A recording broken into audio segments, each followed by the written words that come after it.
Que le nom du Seigneur soit béni. Amen. Nous avons un Dieu merveilleux. Nous avons un Dieu qui nous aime.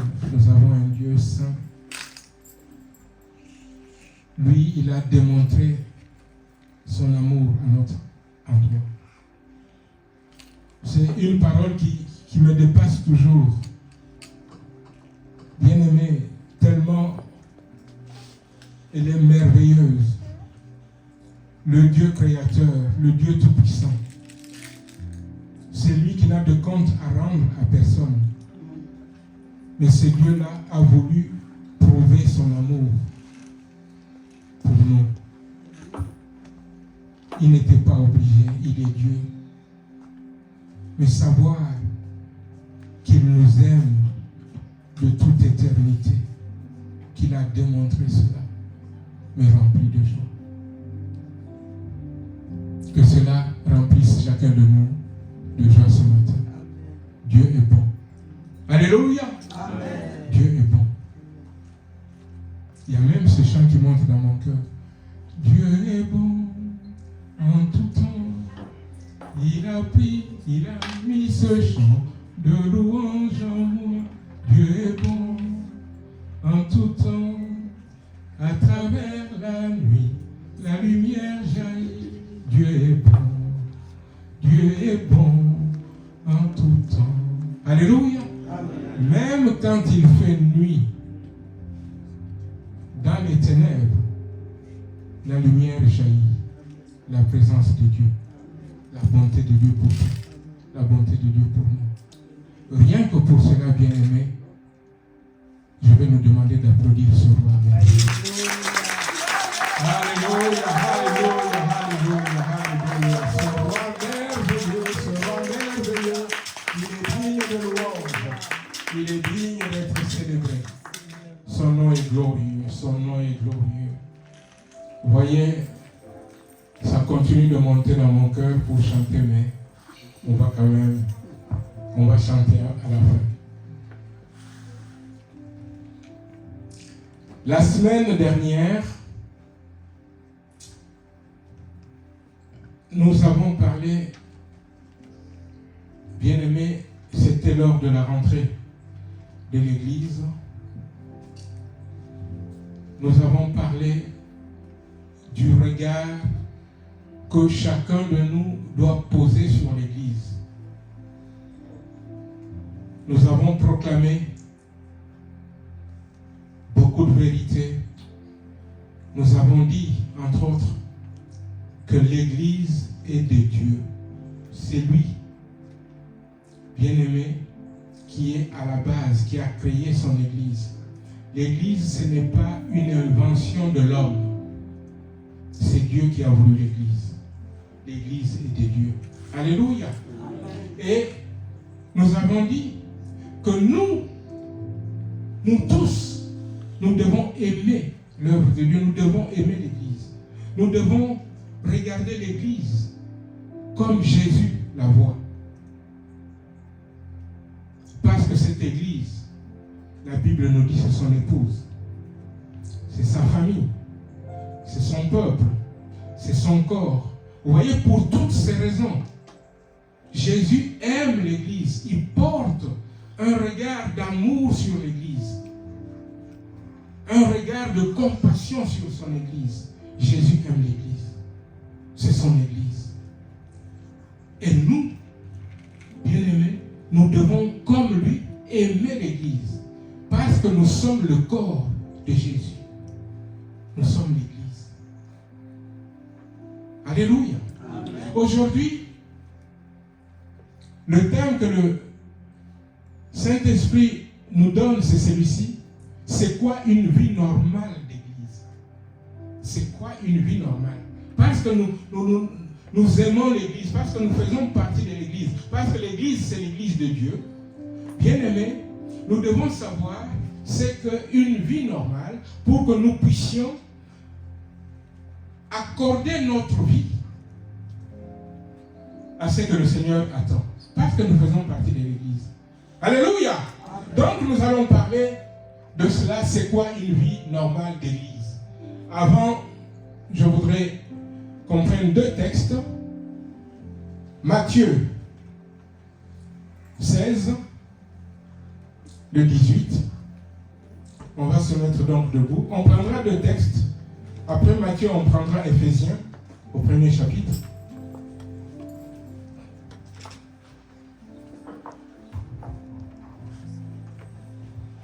Matthieu 16, 18. Nous connaissons cette déclaration du Seigneur Jésus.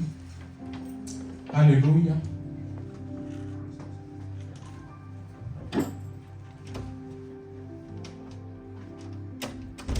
À toi, nous lisons ensemble. 1, 2, 3. Et moi, je te dis que tu es Pierre, et que sur ce roc, je bâtirai mon église, et que les portes du séjour des morts ne prévaudront point contre elle. Alléluia. Amen. Qui bâtit son église? C'est Jésus qui bâtit son église. Alléluia. Amen. Passons maintenant à Éphésiens 1.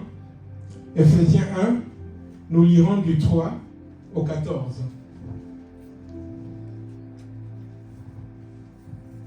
Éphésiens 1,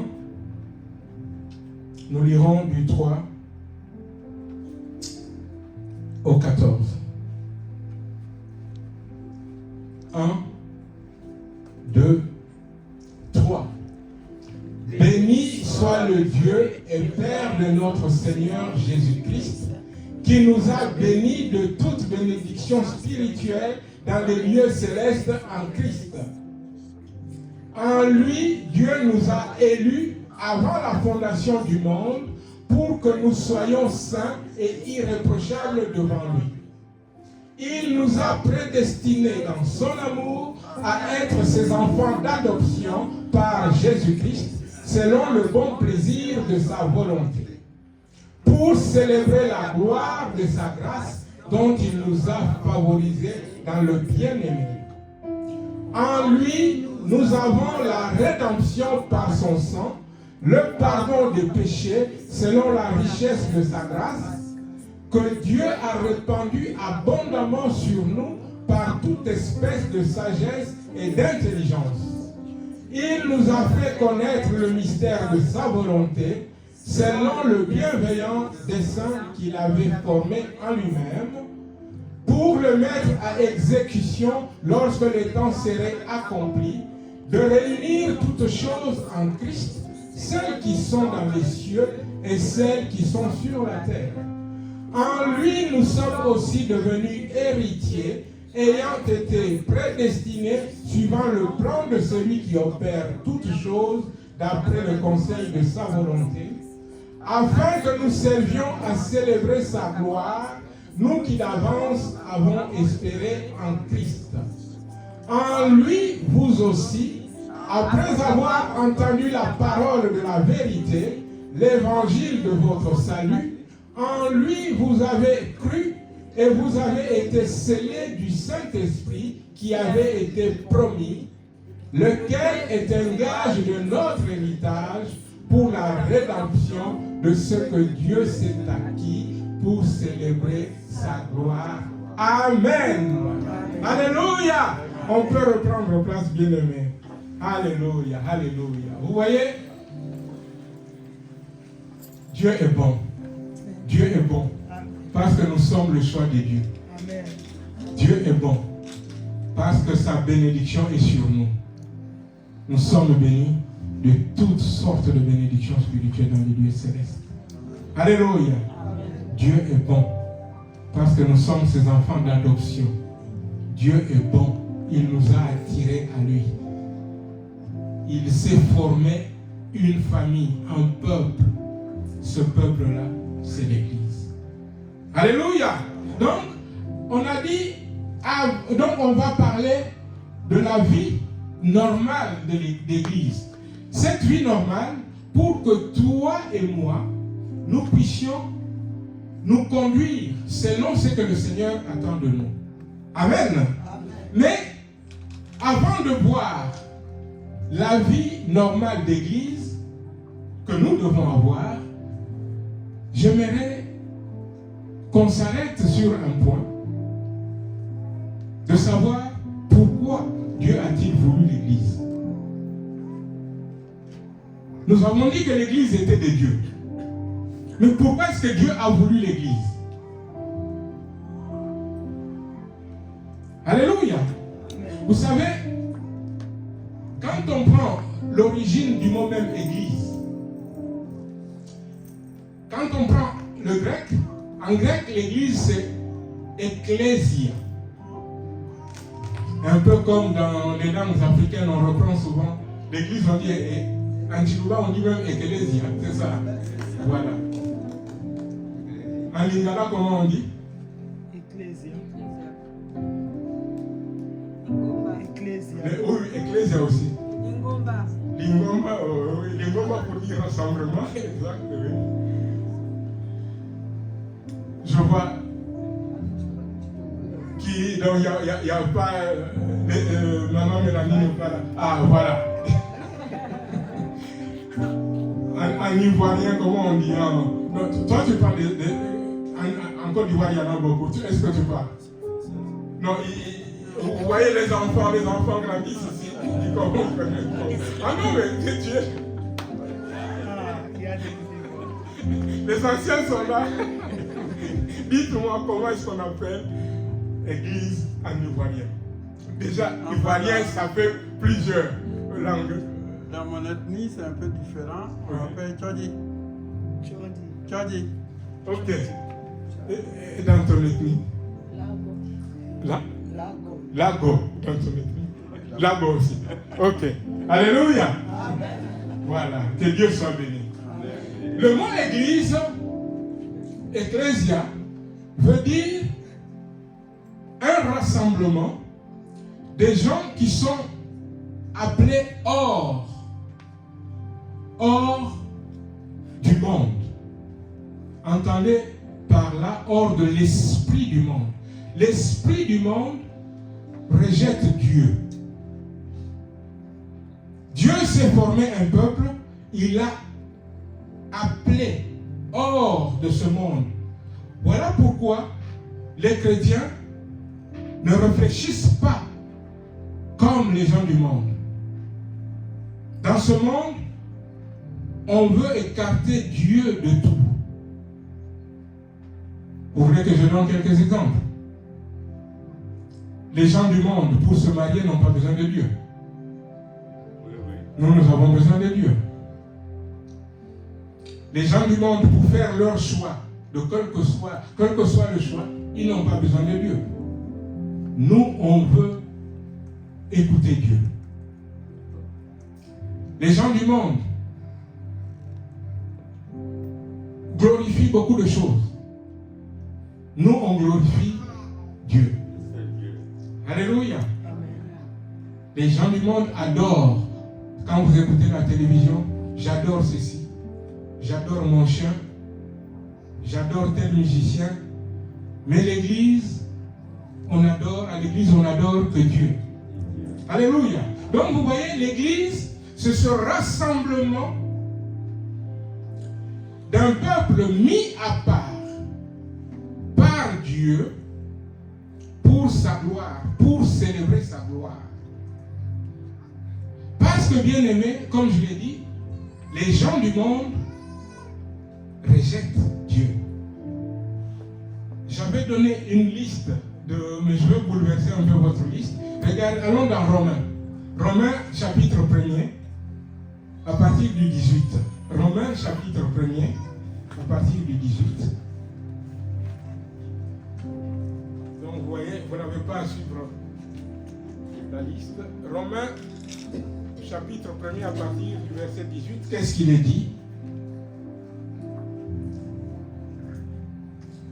La colère de Dieu se révèle du ciel contre toute impiété et toute injustice des hommes qui retiennent injustement la vérité captive, car ce qu'on peut connaître de Dieu est manifeste pour eux, Dieu le leur ayant fait connaître.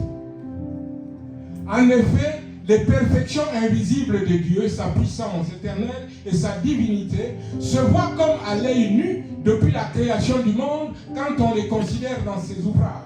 Ils sont donc inexcusables, les gens du monde qui rejettent Dieu. Alors que Dieu se manifeste de par la création, de par tout ce qu'on peut voir. Par tout ce qu'on peut voir, on doit savoir reconnaître la main puissante de Dieu, la gloire de Dieu. Et ainsi le glorifier. Mais il y a des gens qui veulent priver Dieu de ce qui lui revient de droit. Donc ils veulent priver Dieu de sa gloire. Cependant, Dieu en créant l'homme, il l'a créé pour la gloire, on va y revenir. Vous voyez, on continue. Car, ayant connu Dieu, ils ne l'ont point glorifié. Ils ne veulent pas glorifier Dieu. Ils ne l'ont point glorifié comme Dieu et ils ne lui ont point rendu grâce. Mais ils se sont égarés dans leurs pensées et leur cœur sans intelligence a été plongé dans les ténèbres. Les gens du monde, l'esprit du monde, rejette Dieu, ne veut pas reconnaître Dieu. Se vantant d'être sages, ils sont devenus fous. C'est la Bible qui dit. Et ils ont changé la gloire de Dieu incorruptible en image représentant l'homme corruptible, des oiseaux, des quadrupèdes, des reptiles. On peut s'arrêter là. Vous voyez, au lieu de rendre gloire à Dieu, ils ont rejeté Dieu. Alors qu'est-ce que Dieu a fait? Dieu s'est créé un peuple à lui pour que ce peuple lui rende gloire. Alléluia! Et ce peuple s'appelle l'Église. L'Église, je reviens. L'Église est donc un rassemblement. L'Église n'est pas un bâtiment. L'Église n'est pas un lieu. L'Église est un rassemblement de ceux qui ont cru en Jésus et à qui Jésus a donné le pouvoir de devenir enfants de Dieu. Ainsi, Dieu les a pris, Dieu les a sortis de l'esprit de ce monde. Dieu les a mis à part. L'Église est un peuple saint, un peuple mis à part. Mis à part pour glorifier Dieu. Alléluia! Amen. Alléluia! Amen. Et l'Église est composée donc des gens qui ont donné leur cœur à Dieu. Des gens qui sont passés par la nouvelle naissance. Des gens en qui habite l'Esprit de Dieu. Alléluia! La Bible dit, si l'Esprit de Christ n'est pas en toi, c'est que tu ne lui appartiens pas. Alléluia! Donc l'Église, c'est ce rassemblement-là. Des rachetés de Christ qui sont devenus enfants de Dieu.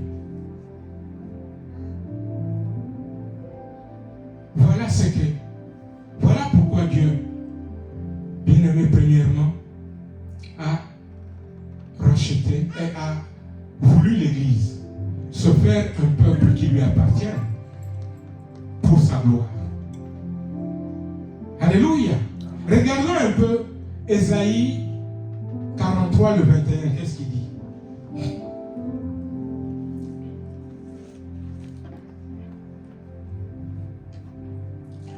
Dieu dit, le peuple que je me suis formé publiera mes louanges. Les gens du monde, le monde refuse de louer Dieu, de le glorifier. Dieu s'est fait un peuple. Et ce peuple-là, c'est pour sa gloire, pour lui rendre, pour publier ses louanges. C'est juste là. Et donc maintenant on peut prendre le psaume 26. Le psaume 26, c'est le 8. Le 8 qui nous intéresse, le prenons à partir du 6. C'est bon.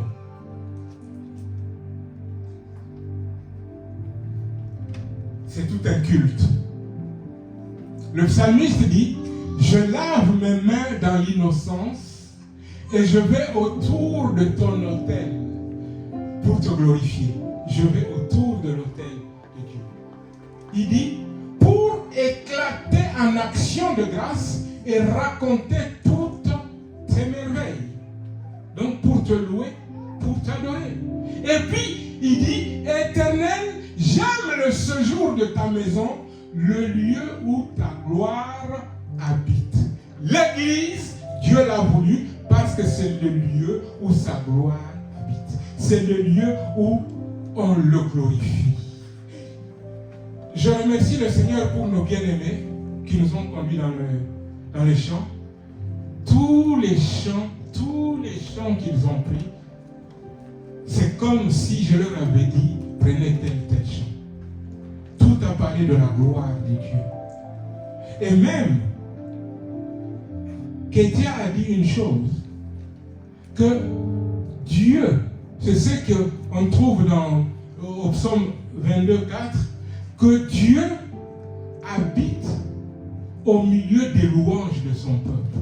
Vous voyez? Donc, Dieu se plaît là où son nom est glorifié. Dieu se plaît dans l'église parce que c'est là où son nom est glorifié. Le psalmiste a dit, c'est la maison où ta gloire habite. L'église, donc, c'est cette maison de Dieu. L'église, c'est ce rassemblement du peuple de Dieu pour la gloire de Dieu, pour élever le nom de Dieu. Alléluia. Pourquoi est-ce que l'église, Dieu l'a voulu, premièrement et principalement pour la gloire de Dieu. Alléluia. Peux-tu, mon frère, ma soeur, dire à ton frère, à ta soeur à côté de toi, à gauche, à droite, devant, derrière, c'est pour la gloire de Dieu que nous sommes là. Alléluia. Pour la gloire de Dieu que nous sommes là. Alléluia, alléluia, alléluia, alléluia. Alléluia. Amen, amen, amen. Et je reviens. Parce qu'il faut comprendre pourquoi encore Dieu a voulu l'Église. Avant de passer à un deuxième point, j'aimerais qu'on prenne le texte qu'on a lu en entrée. Le deuxième texte, celui d'Éphésiens. Éphésiens, premier.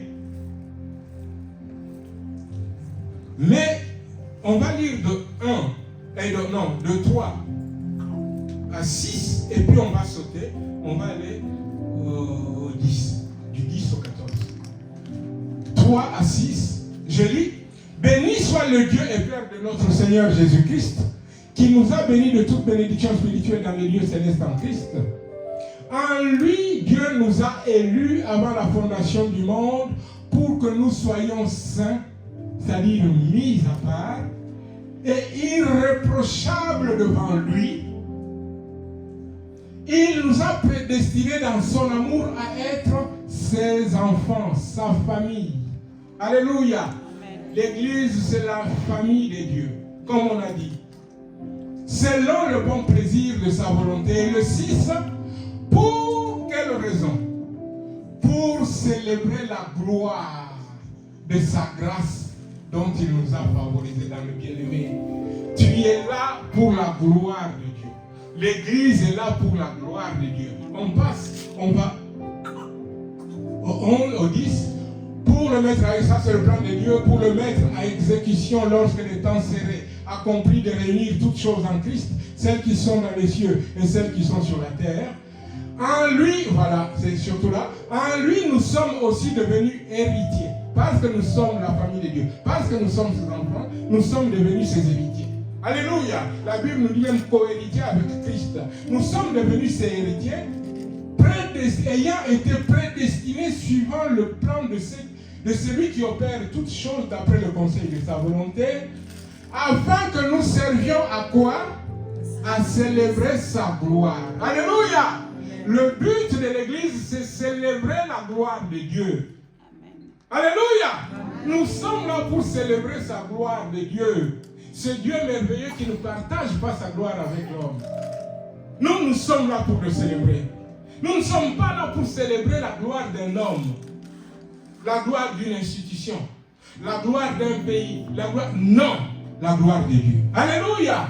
Et je continue. Nous qui d'avance avons espéré en Christ, en lui, vous aussi, après avoir entendu la parole de la vérité, l'évangile de votre salut, en lui vous avez cru et vous avez été scellés du Saint-Esprit qui avait été promis. Et regardons le 14, le Saint-Esprit, lequel est un gage de notre héritage pour la rédemption de ce que Dieu s'est acquis. Dieu s'est acquis pourquoi? Pour célébrer. Alléluia. Nous sommes là pour célébrer la gloire de Dieu. Alléluia. Voilà ce que nous devons comprendre. S'il existe, si l'Église existe, c'est pour la gloire de Dieu. Pas pour autre chose, non. La gloire de Dieu. Nous nous retrouvons, nous nous réunissons pour la gloire de Dieu. C'est la raison pour laquelle Jésus-Christ étant venu nous sauver, Jésus a fait de toi et de moi des sacrificateurs. Bien-aimés, des sacrificateurs pour apporter nos sacrifices à Dieu, c'est-à-dire pour l'adorer, pour le louer.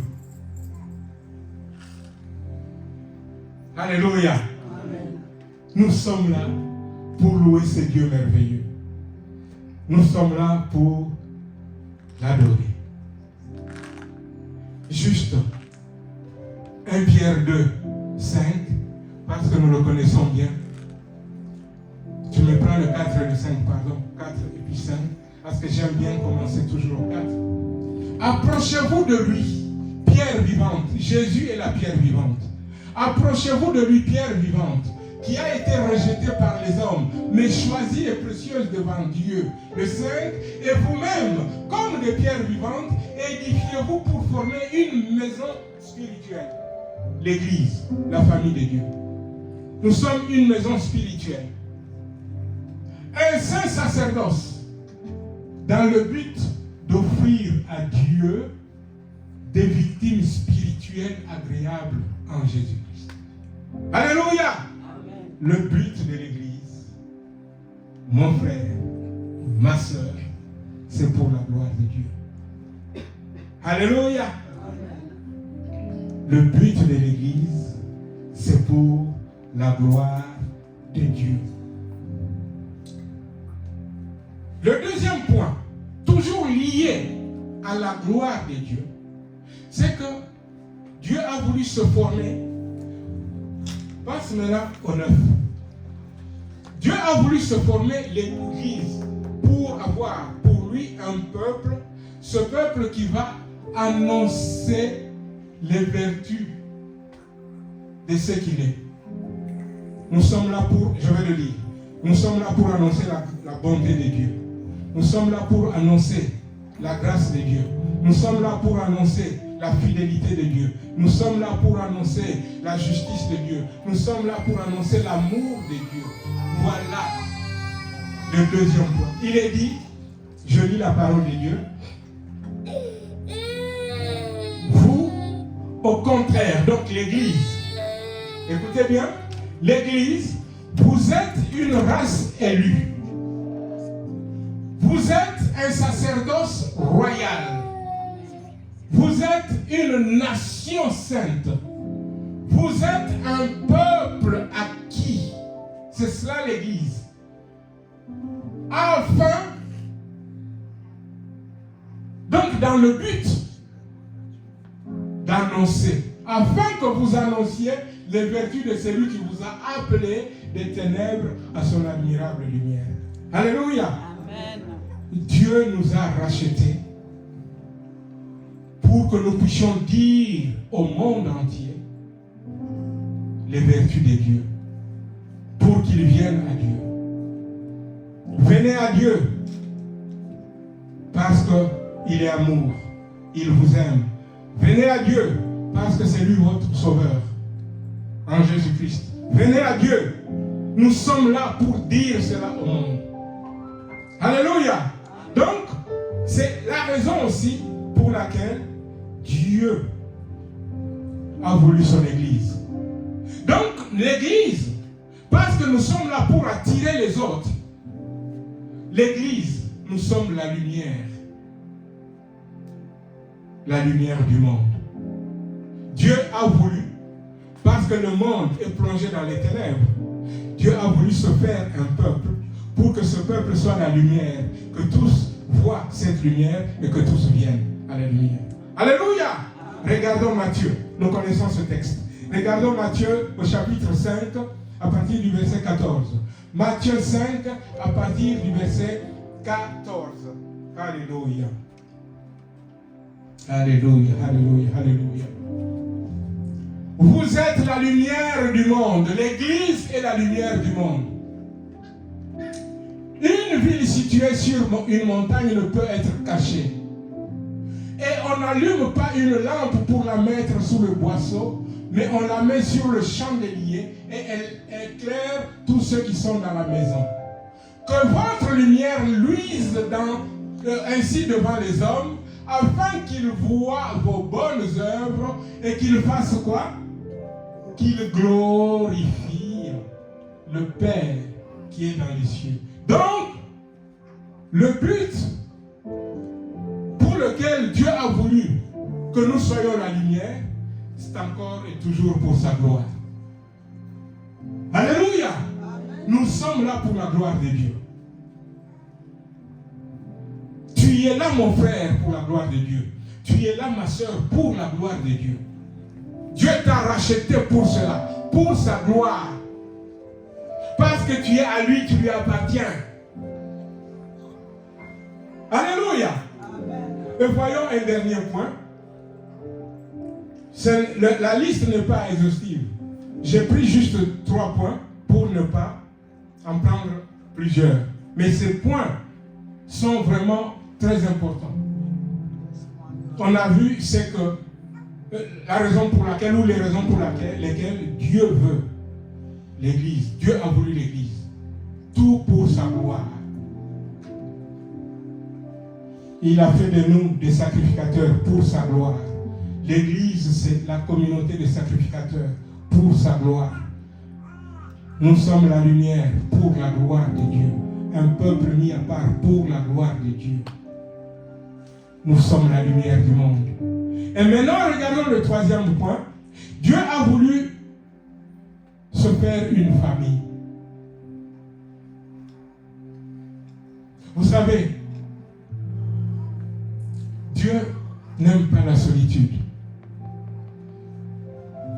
Dès le commencement de la création, après avoir créé Adam et Ève, Dieu descendait pour les voir. Dieu descendait le soir. Dieu n'aime pas la solitude. Lorsque Israël est sorti d'Égypte, Dieu marchait avec Israël. La colonne de feu, la nuée, Dieu était là. Dieu a voulu qu'on lui fasse une habitation au milieu de son peuple. Dans le désert, il y avait la tente d'assignation, le tabernacle, avec le peuple, la présence de Dieu. Alléluia! Et Dieu, aujourd'hui, habite en toi. Amen. Alléluia! Amen. Dieu n'aime pas être seul. Dieu voulait avoir une famille. Et la Bible déclare, regardons-le dans Romains 8, le 28 et le 29. Romains 8. Il a voulu se faire une famille autour de Jésus. Pour que tous nous ressemblions à Jésus. Alléluia! Son Fils unique. Dieu a voulu que nous soyons comme lui. Donc, Dieu a voulu avoir une famille. Et cette famille que Dieu a voulu avoir, c'est l'Église. Alléluia! L'Église, c'est la famille de Dieu. Qu'est-ce qui est dit? Nous savons du reste que toutes choses concourent au bien de ceux qui aiment Dieu, de ceux qui sont appelés selon son dessein. Quand tu es dans l'église, c'est que Dieu t'a appelé selon son dessein. Alléluia! Il est dit, car ceux qu'il a connus d'avance, il les a aussi prédestinés à être semblables à l'image de son Fils. Dans quel but? Afin que son Fils soit le premier-né de beaucoup de frères. Dieu ne voulait pas être seul. Dieu voulait avoir une grande famille. Des frères et des sœurs de Jésus. Voilà pourquoi Dieu a voulu l'Église. Pour que nous soyons ses enfants. Nous avons lu tout à l'heure dans Éphésiens. Nous sommes ses enfants d'adoption. Pour être comme Jésus. Alléluia. Bien-aimés, quand on voit tout cela, on comprend que Dieu aime l'Église. Alléluia. On comprend que Dieu aime l'Église. Rappelez-moi, le thème du jour c'est quoi? Le thème du jour c'est quoi? Rappelez-moi. C'est quoi une vie normale d'église? Bien-aimés, si nous avons compris tout ce que nous venons de dire, que Dieu a voulu l'Église pour sa gloire, Dieu a voulu l'Église, bien-aimés, pour que nous soyons ses ambassadeurs. Dieu a voulu l'Église pour que nous soyons, bien-aimés, autour de Jésus, comme des pierres vivantes. Bien-aimés, si on a compris que Dieu aime son Église parce qu'il voulait avoir des enfants qui ressemblent à Jésus, si on a compris tout cela, on doit avoir une vie conséquente. Une vie d'église conséquente. Quelle est la vie d'église que tu as?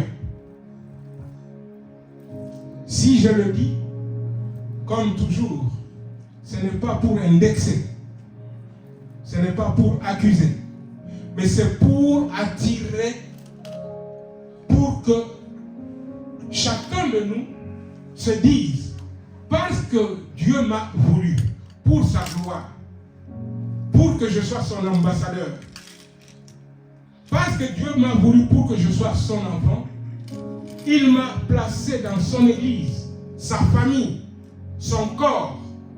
Bien-aimé, quelle est ma vie? Je parle de la vie d'église. Je ne parle pas de la vie de tous les jours. La vie personnelle, non, je parle de la vie d'église, c'est-à-dire la vie de l'ensemble de la communauté. Alléluia. Et c'est de cette vie-là que je parle, pour que chacun de nous puisse, bien aimé, s'améliorer. J'attire pour que chacun de nous puisse s'améliorer. J'attire l'attention pour que nous s'améliorons. Bien-aimé, la vie de l'Église, premièrement, je parle de la vie d'église, pas de la vie individuelle, de la vie d'ensemble, de la vie collective. Premièrement, comme nous sommes là pour la gloire de Dieu, la vie de l'église, bien aimé, c'est se retrouver pour rendre gloire à celui à qui nous appartenons, à celui qui nous a aimés le premier, à celui qui nous a attirés à lui. Nous venons pour lui rendre gloire. Donc, nous devons avoir une vie, bien aimée, réelle, active, lors des rassemblements. La Bible dit, je ne veux pas vous faire prendre ça parce que tout le monde connaît ça, le psaume 133. Oh, voici qu'il est doux, qu'il est agréable pour des frères de demeurer ensemble. Il est bon, il est doux, il est agréable pour nous d'être ensemble parce que nous glorifions ensemble le nom du Seigneur. Alléluia! Et la Bible nous dit, quand vous continuez avec ce psaume, c'est là qu'il envoie la bénédiction, la vie pour l'éternité. Alléluia! Dieu veut que ta vie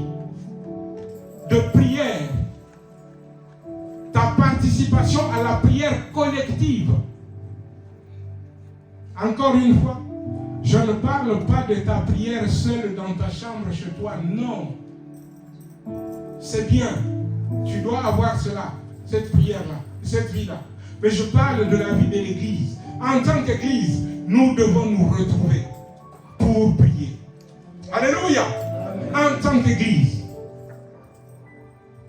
J'encourage chacun de nous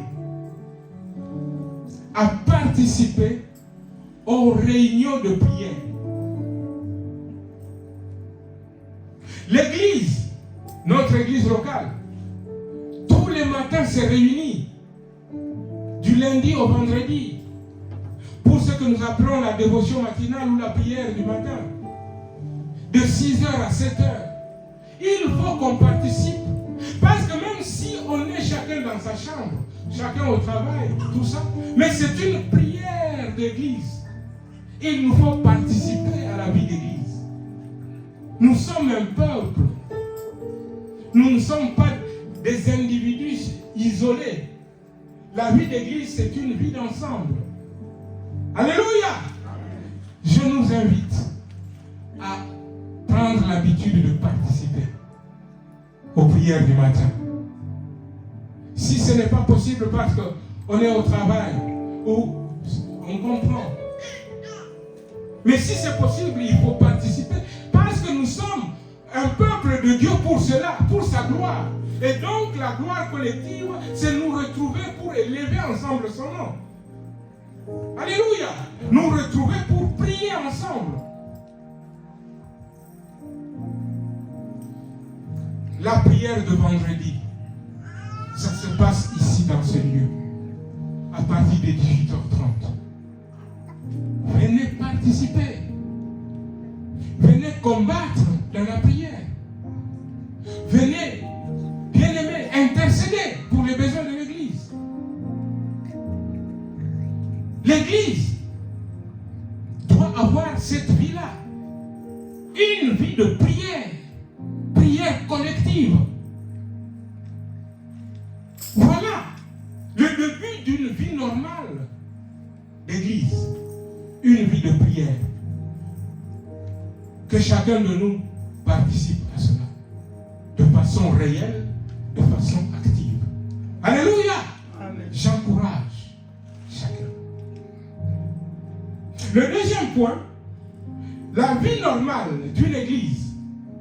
On a dit que c'est cette participation réelle, active, lors des rassemblements. Mais la vie d'église, c'est aussi l'enseignement de la parole.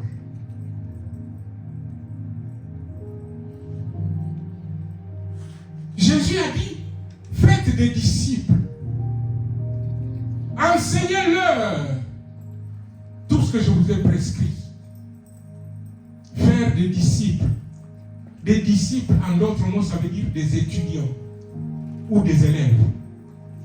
C'est cela un disciple.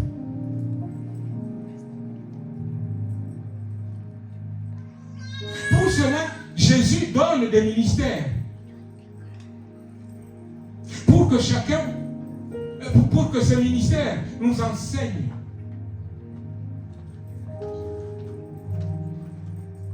Je demande à chacun, mes frères et sœurs, je demande à chacun, si vous n'avez pas encore l'habitude de vous, en plus, la prière, l'étude biblique du mercredi, 18h, à partir de 18h30 à 20h, c'est en ligne. Donc tu peux être chez toi, tu peux être au travail. Il m'est déjà arrivé, de fois même de conduire les études bibliques dans des jardins publics. Ça m'est déjà arrivé. Je suis quelque part dans un jardin biblique et public. Pas un jardin biblique, un jardin public. Je suis là, en train de prier avec l'Église. Nous devons grandir. Grandir dans la connaissance du Seigneur. Grandir dans l'obéissance à sa voix, à sa parole. Pour cela, je nous demande d'avoir une vie réelle d'église, qui est aussi la participation aux enseignements. C'est pour nous, pour grandir. Comment pouvons-nous être des adorateurs si nous ne connaissons pas bien celui que nous adorons? Comment pouvons-nous être des serviteurs si nous ne connaissons pas bien celui que nous servons? Nous avons besoin que personne ne dise, comme, comment s'appelle Obélix, hein? Celui qui est tombé tout petit dans la potion. Lui n'avait pas besoin de boire encore la potion. C'est ça, non? Parce qu'il était tombé tout petit dedans. Mais ce n'est pas notre cas. Nous tous, nous avons besoin de nous alimenter. La parole. Nous avons tous besoin de grandir.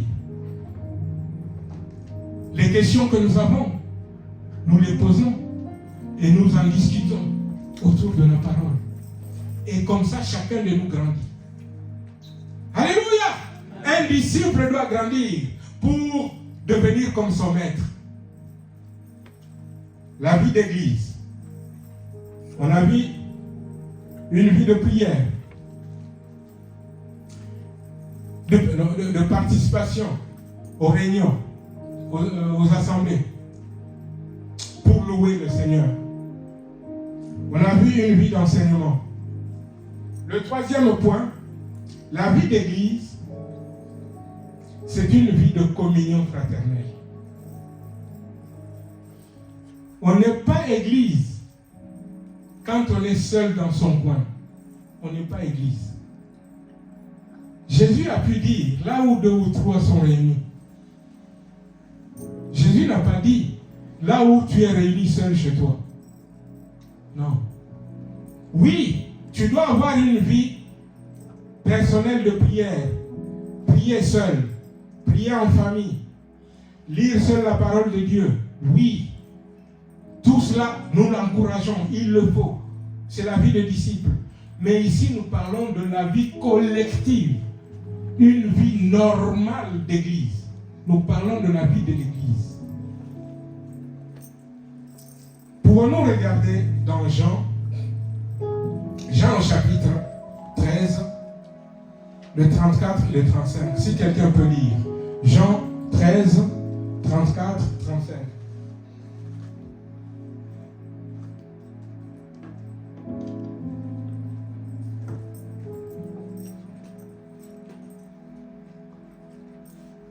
Quelqu'un peut-il lire? Amen. Je vous donne un commandement nouveau.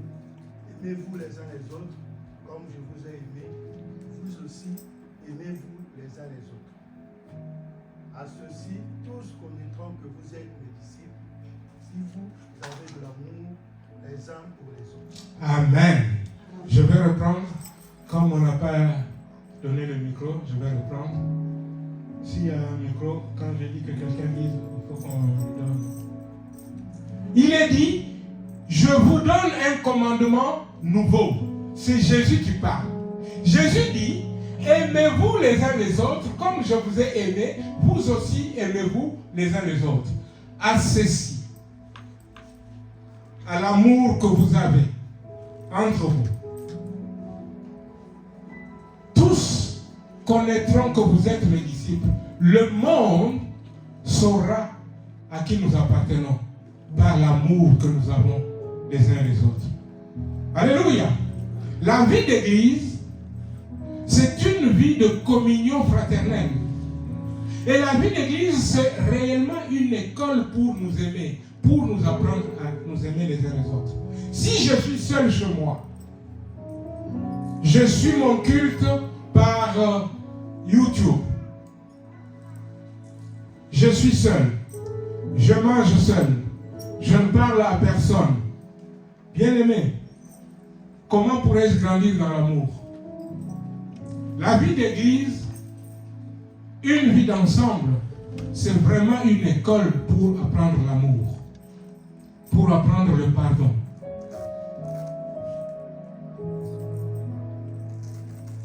Quand je regarderai Priscille, qui m'a piétiné parce qu'elle passait à côté de moi. Papa, pardonne-moi, je te pardonne. C'est cela la réalité de la vie. Si tu es seul, à qui tu vas pardonner? Comment tu vas apprendre l'amour si tu es seul? Dans ton coin, tu ne parles à personne, tu vois personne. Ayons une réelle vie d'église, dans la communion fraternelle. Quand le culte est terminé, restons quelques minutes pour nous dire bonjour. Le culte est fini, paf, je trace mon chemin, je cours vite chez moi.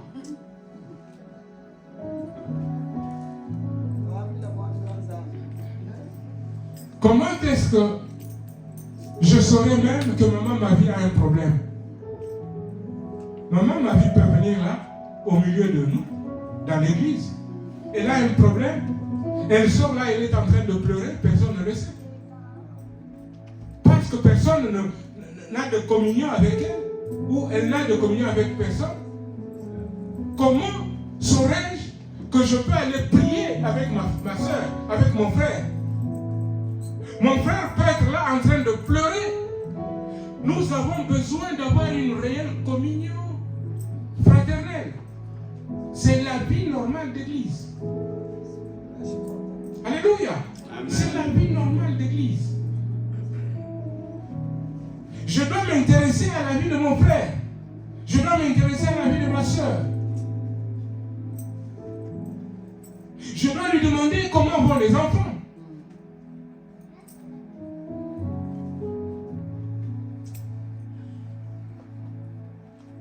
Qui a déjà été chez le Ouest africain?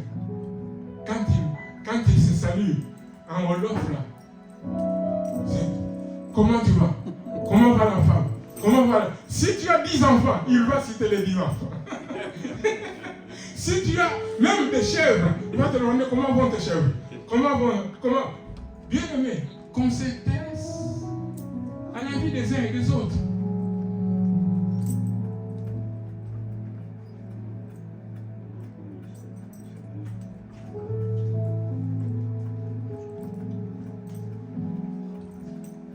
Comment saurais-je que mon frère n'a pas mangé depuis 3 jours? Alors que moi, je passe mon temps à aller chez McDonald's pour mon plaisir. Si je savais que mon frère n'a pas mangé, je me priverais d'un McDonald's pour donner. Parce que mon frère, peut-être que 10 euros, avec ces 10 euros, il peut s'acheter 5 kilos de riz. Aller préparer, manger même avec du beurre. Ayons une vie réelle de communion à l'église. Alléluia. Amen. Parce que si ce n'est pas le cas, nous ne faisons pas ce que le Seigneur nous demande. À ceci, le monde saura que vous êtes mes disciples. À ceci, tous sauront que vous êtes mes disciples. Alléluia. Amen. Je vais prendre un dernier point. La vie d'église, c'est une vie de service. Alléluia. Amen. La vie d'église, c'est une vie de service. Le Seigneur Jésus a donné à chacun des talents.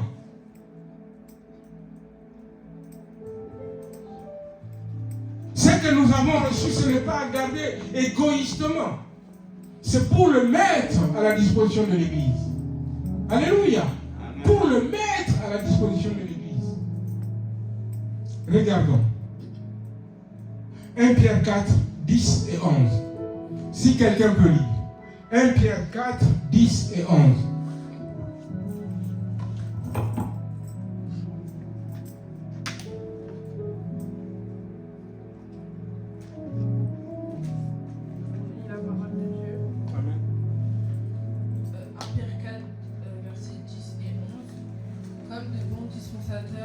Des diverses grâces de Dieu, que chacun de vous mette au service des autres le don qu'il a reçu. Si quelqu'un parle, que ce soit comme annonçant les oracles de Dieu. Si quelqu'un remplit un ministère, qu'il le remplisse selon la force que Dieu communique, afin qu'en toute chose, Dieu soit glorifié par Jésus-Christ, à qui appartiennent la gloire et la puissance au siècle et des siècles. Amen. Alléluia. En toutes choses, afin, vous voyez, chaque fois que je dis dans le but, pour que ça soit encore plus clair. Le Seigneur dit, revient au 10, nous sommes des dispensateurs des grâces de Dieu. Quand je parle de cela, je vois toujours les distributeurs de bonbons ou les distributeurs de boissons, les distributeurs de café. Tu mets une pièce, ouf, on te donne une boisson. Dieu a mis de nous des grâces. Ce sont ces grâces que nous devons dispenser. Quelqu'un vient. Tu as besoin de quoi? De consolation. Je donne la consolation. C'est ça la grâce de Dieu. J'ai des grâces que je dois distribuer. Comme de bons dispensateurs des diverses grâces de Dieu. Que chacun de vous mette au service des autres le don qu'il a reçu. J'ai reçu le don, bien-aimé, de consoler. Je vais, comme un distributeur de grâce de Dieu, je donne cela. Dieu te bénit.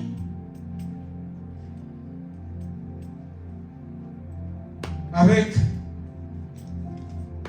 la voiture. Ton frère n'a pas de voiture. Va chercher ton frère pour l'amener quelque part. Quand tu es disponible.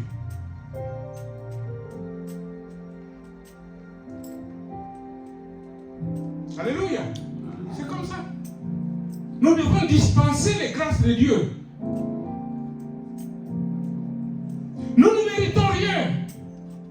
Tout est par grâce que Dieu nous donne. Et à notre tour, Dieu nous demande d'être des dispensateurs de ces grâces, de donner. Et reviens à celui d'après. Tout cela pour la gloire de Dieu. Tout pour la gloire de Dieu. Alléluia. Alléluia. Je résume. Parce que j'ai pris peut-être beaucoup plus de temps.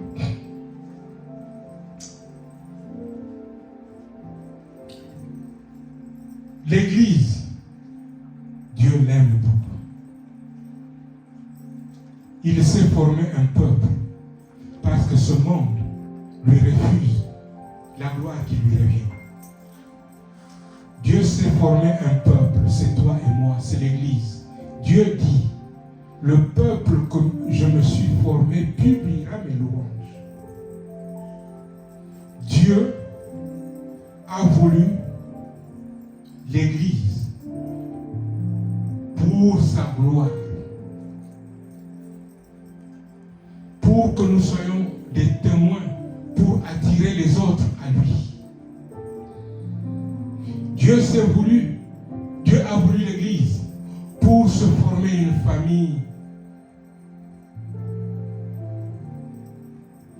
En tant que pierre vivante, composant l'Église de Dieu, nous devons, bien-aimés, avoir une vie conséquente d'Église. Participons. C'est l'Église. Dieu nous a sauvés pour ça, pour la gloire. Mais lorsque nous ne participons pas à sa gloire, c'est que nous ne faisons pas ce pourquoi il nous a sauvés. La gloire de Dieu. Ayons une vie normale d'Église. Participons au temps de prière, au temps d'évangélisation. Participons à l'enseignement pour grandir. Ayons une vie de communion fraternelle. La vie d'église, c'est ça. Ayons, bien-aimés, service. Dieu nous a appelés pour ça. Alléluia. Je demande vraiment que chacun de nous puisse réaliser toutes ces choses. Pour y arriver, nous avons besoin de la grâce de Dieu. Alléluia. Amen. Mais pour que nous soyons vrais, bien-aimés, nous devons faire avec persévérance ce que nous avons à faire. Si je me dis, oui, je veux participer, oui, à la vie vraiment de l'Église, mais que je ne suis pas persévérant, je sortirai d'ici avec des résolutions, mais même dès demain, je ne me connecterai pas pour prier. Pourquoi? Parce que je ne suis pas décidé.